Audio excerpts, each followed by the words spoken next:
Post live में मैं हूं मुस्कान। आपको बता दें कल अहम मीटिंग होने वाली और यह मीटिंग कोई और नहीं महागठबंधन कर रही है। उस मीटिंग में जिला अध्यक्ष जितने भी लोग हैं जुड़े हुए, चाहे वो कांग्रेस की पार्टी हो, राजद हो, सीपीआई हो या अन्य पार्टी हो, महागठबंधन एकजुट दिख रही है और अहम मीटिंग होने जा रहा है। और कहीं ना कहीं ये आस लगाया जा रहा है कि इस मीटिंग में तेजस्वी यादव के सीएम फेस को लेकर भी बातचीत होगी। इस पर बातचीत करने के लिए हमारे संपादक मौजूद है दीपक शर्मा। सर, महागठबंधन जहां लग रहा था कि एनडीए में एकजुटता है, अब महागठबंधन अहम मीटिंग कर रही है और एनडीए में दिक्कत दिख रही है। नहीं, देखिए ये मीटिंग कहाँ हो रही है, सबसे अहम बात इसमें यह है कि ये मीटिंग हो रही है गंगा किनारे। और गंगा किनारे राष्ट्रीय जनता दल, कांग्रेस, सीपीआई, सीपीएम, माले, मुकेश सहनी की पार्टी वीआईपी, तमाम जो दल हैं महागठबंधन के, सभी पार्टियों के जिलाध्यक्ष, हर जिले से पदाधिकारी बुलाए गए हैं। तमाम विधायक रहेंगे, तमाम सांसद रहेंगे, जिले के स्तर के नेता रहेंगे और वह मीटिंग को कराया जा रहा है गंगा के किनारे। मतलब कोई शुभ काम करने की तैयारी है। और वो शुभ काम कौन है? जिसकी लंबे समय से मांग राष्ट्रीय जनता दल के नेताओं की ओर से और कार्यकर्ताओं की ओर से की जा रही थी। वह शुभ काम है तेजस्वी यादव की सीएम कैंडिडेट के रूप में ताजपोशी। क्योंकि सीएम बनने के लिए पहले सीएम कैंडिडेट के तौर पर ताजपोशी जरूरी है, ऐसा राष्ट्रीय जनता दल के कार्यकर्ताओं को लगता है। हालांकि महागठबंधन की ओर से अब तक सीएम पर जब भी बात हुई है तो टाल टोल वाला रवैया अपनाया गया है कि ठीक है, चुनाव बाद देख लेंगे, ठीक है, जो बड़ा दल होगा उसका ही कोई नेता बनेगा। लेकिन एक बार भी कांग्रेस या माले या दूसरे दलों के नेता नहीं कह रहे हैं कि तेजस्वी यादव ही हमारे सीएम कैंडिडेट हैं। लेकिन यह कयास लगाया जा रहा है कि यह जो अनाउंसमेंट है, यह जो घोषणा है, यह कल गंगा किनारे से की जा सकती है। और इसीलिए ग्रास रूट लेवल के जो जिलाध्यक्ष हैं, हर जिले में तो पार्टी का जो बैकबोन है वो तो जिलाध्यक्ष है, उनको बुलाया गया है और तमाम पदाधिकारियों को बुलाया गया है। कितना बड़ा जनसमूह होगा, आप सोचिए कि 40 जिलों के जिलाध्यक्ष होंगे, 6 पार्टियों के, सारे विधायक होंगे, सारे सांसद होंगे, तमाम जो पार्टियां हैं उनके बड़े नेता होंगे। अच्छा, गंगा किनारे क्यों? ये वेन्यू ऐसा क्यों चुना गया? इसीलिए क्योंकि यह कहा जाता है कि जो शुभ अनाउंसमेंट है, जो शुभ घोषणाएं हैं, वह माँ गंगा के शरण में जाकर की जाए तो उसमें मजबूती आती है। और इसीलिए यह जो 2 मीटिंग्स के बाद यह जो मीटिंग होने जा रही है, इस मीटिंग में यह अनाउंसमेंट करने के लिए यह पवित्र जगह चुनी गई है, गंगा किनारे सबको बुलाया गया है। अब देखिए इसके पीछे भी कितनी बड़ी बात है कि जब यह पहली मीटिंग होने वाली थी तो यह बताया गया था कि पहली जो मीटिंग होगी महागठबंधन की वो राष्ट्रीय जनता दल के कार्यालय में होगी। जब दूसरी मीटिंग होनी थी तो जो कि स्थगित हो गई, बाद में कैंसिल हो गई, तो यह कहा गया कि यह मीटिंग होगी तेजस्वी यादव के घर पर। जब तीसरी मीटिंग होने वाली थी तो यह पहले ही बता दिया गया था कि यह मीटिंग जो है कांग्रेस मुख्यालय सदाकत आश्रम में की जाएगी। लेकिन यह जो चौथी मीटिंग, मतलब जो हुई मीटिंग उसके मुताबिक तीसरी मीटिंग और जो होने वाली थी उसके मुताबिक चौथी मीटिंग, इस मीटिंग का वेन्यू नहीं बताया गया था। अब तक इसे सस्पेंस रखा गया था कि मीटिंग कहाँ होगी।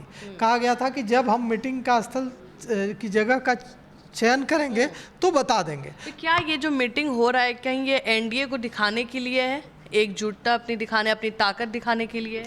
बिल्कुल, ताकत तो दिखाने के लिए है ही, और यह ऐलान करने के लिए भी है कि तेजस्वी यादव के सीएम फेस को लेकर कोई विवाद की स्थिति नहीं है। और यह बताने के लिए है, देखिए एनडीए में, जैसा कि आपने कहा कि एनडीए में घमासान महागठबंधन से ज़्यादा नहीं तो कम से कम नहीं ही दिख रहा है। चिराग पासवान अहम मीटिंग जो एनडीए की हो रही है उसमें नहीं दिख रहे हैं, और मांझी भी कभी कभी बगावती तेवर दिखा। हाँ, और जो उपेंद्र कुशवाहा है वो भी आग दिखा रहे हैं। बिल्कुल, देखिए अभी क्या हुआ है कि चिराग पासवान को एक की पार्टी ने एक प्रेस कॉन्फ्रेंस का बहिष्कार किया, जिसमें चिराग पासवान की तस्वीर पीछे मुस्कुरा रही थी, लेकिन चिराग पासवान की पार्टी उस प्रेस कॉन्फ्रेंस से पार्टी ने खुद को अलग कर लिया और बाद में उसी जगह पर, उसी सर्किट हाउस में, वैशाली के सर्किट हाउस में चिराग पासवान की पार्टी प्रेस कॉन्फ्रेंस करती है। और जब उनसे पूछा जाता है कि अभी थोड़ी देर पहले एनडीए की प्रेस कॉन्फ्रेंस में चिराग पासवान की तस्वीर पीछे मुस्कुरा रही थी, लेकिन आप लोग गायब रहे, तो कहा कि नहीं भाई, हमारे प्रदेश अध्यक्ष का आदेश है कि आप अलग से प्रेस कॉन्फ्रेंस कीजिए। मतलब चिराग पासवान सीधे सीधे धमका रहे हैं कि अगर हमें सम्मानजनक सीटें नहीं मिली तो अभी हम प्रेस कॉन्फ्रेंस अलग कर रहे हैं, बाद में अपने रास्ते भी अलग कर सकते हैं। उसी तरह से जैसा आपने कहा जीतन राम मांझी भी बगावती तेवर दिखा रहे हैं और बता रहे हैं कि रविदास मुसहर की जो आबादी है वो 70 से 80 लाख है, लेकिन हमें न्याय नहीं मिल रहा है। उसी तरह से उपेंद्र कुशवाहा ने भी बगहा से अपने कार्यकर्ताओं को संबोधित करते हुए धमकी दे डाली है कि अगर लोकसभा की तरह ही गलती की गई भारतीय जनता पार्टी की तरफ से, तो जैसे 4-5 सीटों काराकाट और दूसरी आरा और दूसरी सीटों पर जैसे एनडीए को 4 से 5 सीटों का नुकसान उठाना पड़ा था, वही स्थिति इस बार भी, वही हालात बन सकते हैं विधानसभा चुनाव में और कई सीटों पर नुकसान उठाना पड़ सकता है। इसलिए भारतीय जनता पार्टी को सोच समझकर फैसला लेना चाहिए। मतलब इशारा साफ है कि सीटें देने में हमारा ध्यान रखा जाना चाहिए, आरएलएम का ध्यान रखा जाना चाहिए। तो उपेंद्र कुशवाहा ने बाह चढ़ा रखी है। जीतन राम मांझी तो पहले ही कह रहे हैं कि अन्याय हो रहा है और चिराग पासवान ने तो प्रेस कॉन्फ्रेंस तक अलग करनी शुरू कर दी। लेकिन चिराग पासवान ओपनली कभी भी अगेंस्ट नहीं बोलते हैं। अब तो बोलने लगे ना इस बार, ओपनली बोलना, वही कह रहे हैं कि जैसे वो कभी भी ओपनली नहीं बोलते थे, मांझी जी का बयान आते रहता था, वो मुंह पे बोलते थे कि लोकसभा में हमारे साथ धोखा हुआ है और इस बार भी हमें अनदेखा किया जा रहा है। चिराग पासवान का अगर ऐसा स्टेप आता है, ऐसा बयान आता है, तो क्या एनडीए में कहीं ना कहीं डर बना रहेगा और कहीं ना कहीं जो मोदी जी हैं, जिनके हनुमान कहलाते हैं चिराग पासवान, कहीं ना कहीं ये भी पॉलिटिकल प्रेशर बना रहे हैं? देखिए, राजनीति में कोई किसी का नहीं होता है। अगर चिराग पासवान ने जैसा कि संकेत दे दिया, यह छोटी बात नहीं है कि कोई पार्टी उसी जगह पर जहां एनडीए की प्रेस कॉन्फ्रेंस होनी थी, उसी जगह पर उस प्रेस कॉन्फ्रेंस से नज़ारत दिखे और जनता दल यूनाइटेड के नेता किसी तरह से सफाई देकर स्थिति संभालने की कोशिश करें कि उन्हें कोई दूसरा काम है, और थोड़ी देर के बाद वे सारे नेता आ जाएं और अलग से प्रेस कॉन्फ्रेंस कर लें और कहें कि हमारे प्रदेश अध्यक्ष का आदेश है कि आप अलग से प्रेस कॉन्फ्रेंस कर लिए। यह छोटी बात नहीं है, इसके मायने बहुत गहरे हैं कि मतलब कि सीधे सीधे यह है कि अगर हमारे हितों का ध्यान नहीं रखा गया तो अभी हम प्रेस कॉन्फ्रेंस अलग कर रहे हैं, ज़रूरत पड़ेगी तो हम अपने रास्ते भी अलग कर सकते हैं। तो देखिए, यह हम लोग चिराग पासवान जो कर रहे हैं, जीतन राम मांझी कर रहे हैं, वो तो महागठबंधन के लोग भी देख रहे हैं ना। तो यही इसीलिए माँ गंगा के शरण में महागठबंधन, माँ गंगा के शरण में राष्ट्रीय जनता दल, माँ गंगा के शरण में कांग्रेस और लेफ्ट भी माँ गंगा के शरण में होगा। अभी तक यह कहा जाता था कि लेफ्ट जो है खुद को इन चीज़ों से अलग रखता है, लेकिन देखिए लेफ्ट भी, सीपीआई सीपीएम और माले भी कहाँ पहुँच रहा है, माँ गंगा के शरण में पहुँच रहा है। अब माँ गंगा के शरण में वहाँ से अगर तेजस्वी की ताजपोशी का ऐलान किया जाता है, अगर यह ऐलान किया जाता है कि तेजस्वी यादव सीएम कैंडिडेट होंगे, तो उस वहाँ से जो गूंज जाएगी, माँ गंगा की लहरों के साथ जो गूंज उठेगी, उसकी जो हनक है ना, वो दिल्ली तक जाएगी।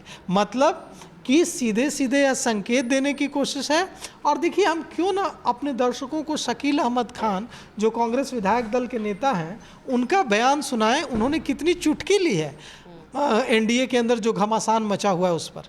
आप पहले यह बयान सुने। सर, कल महागठबंधन की तमाम किन मुद्दों पर बात हो जाती है। 4 तारीख को यह बैठक है और 4 तारीख की बैठक में महागठबंधन के तमाम जिला के अध्यक्ष और जनरल सेक्रेटरीज, एमएलएज, एमपी सबका जुटान, क्योंकि लड़ाई और तहरीक बहुत मजबूती के साथ रखनी है। नीचे तक, ग्राउंड लेवल तक हमारी समझ तो पहले से ही बनी और यह जो मौजूदा सरकार बिहार की चल रही है या देश की चल रही है, इस मौजूदा सरकार ने जो हालात पैदा किए हैं, जो कशीदगी पैदा की है, जिस तरह का निराशा का वातावरण पैदा किया है, जिस तरह से आर्थिक एजेंडे को कमज़ोर करके देश और देश के के लोगों को कमजोर किया, आर्थिक तौर पर गुलाम किया है, जिस तरह से आरक्षण की नीति को घायल किया है, इन सब मुद्दों पे बातचीत होगी। उन सब मुद्दों को जमीन तक ले जाने वाले कार्यकर्ताओं तक कैसे पहुंचाया जाए, इस पे चर्चा होगी। सर, एनडीए के लोग लगातार सवाल कि बैठक पर बैठक तो चल रहा है, परिणाम क्या निकला? कुछ शरीर पर बात, बात पर बात, उनके यहाँ बात हो गई, लाडला बोल रहे हैं, मुख्यमंत्री जी को लाडला बोल रहे हैं, तो बच्चा है, अपने गिरबान में चल तो भाष उड़ाने का भारतीय जनता पार्टी का जो तरीका है वो सब छोड़ दें। और उनके तो उप मुख्यमंत्री ने कैसा भाषण दिया नीतीश जी के ऊपर, उनके यहाँ सब तय हो गया है, अपना घर देखें, अपने गिरबान में रखें। हम लोग बिल्कुल टाइट हैं आने वाले दिनों में।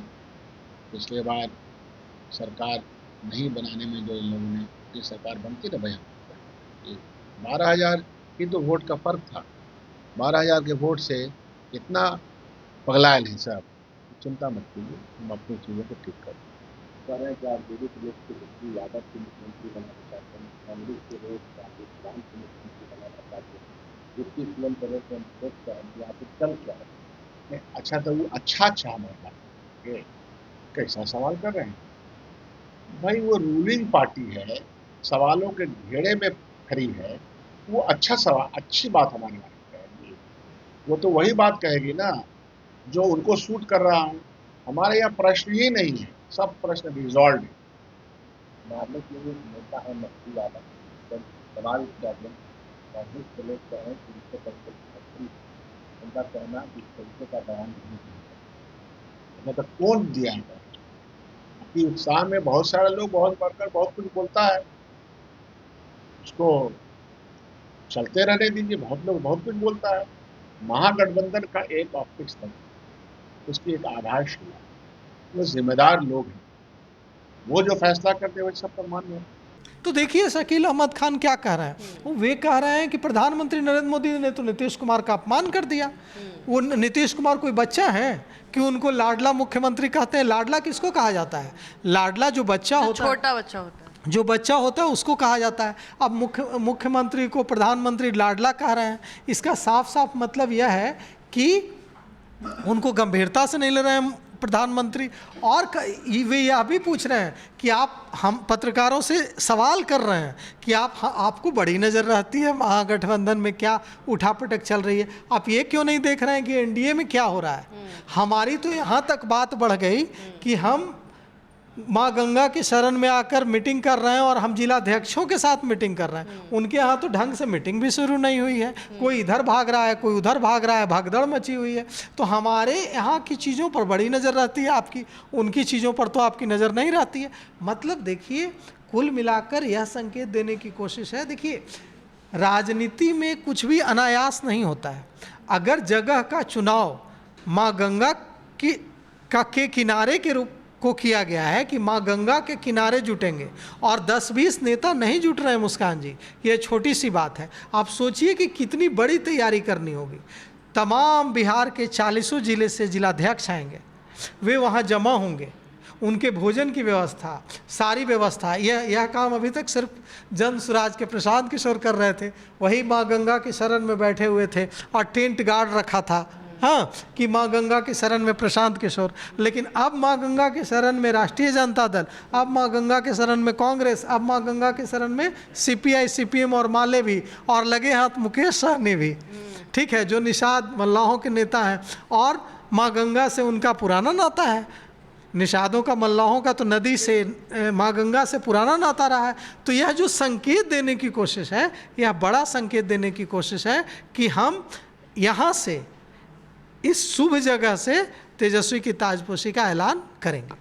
देखिए, आप सुन रहे थे अहम डिबेट को, और डिबेट में कहीं ना कहीं आपको भी लग रहा होगा कि ये जो मीटिंग है कहीं ना कहीं काफ़ी कुछ बताने वाली है। और एनडीए में जहां कहा जा रहा था कि फूट कम है और महागठबंधन में ज़्यादा है, लेकिन अभी देखें तो महागठबंधन एकजुट दिख रहा है। और कल देखने वाली बात होगी कि अहम मीटिंग के बाद ये देखना ज़रूरी है कि क्या जो अन्य पार्टी है महागठबंधन से जो जुड़ी पार्टियाँ हैं, क्या वो तेजस्वी यादव को सीएम फेस घोषित करेगी या कुछ और बदलाव भी आएगा, देखने वाली बात होगी। अपना ओपिनियन ज़रूर दीजिएगा कि आपको क्या लगता है कौन सी पार्टी है जो एकजुट दिख रही है और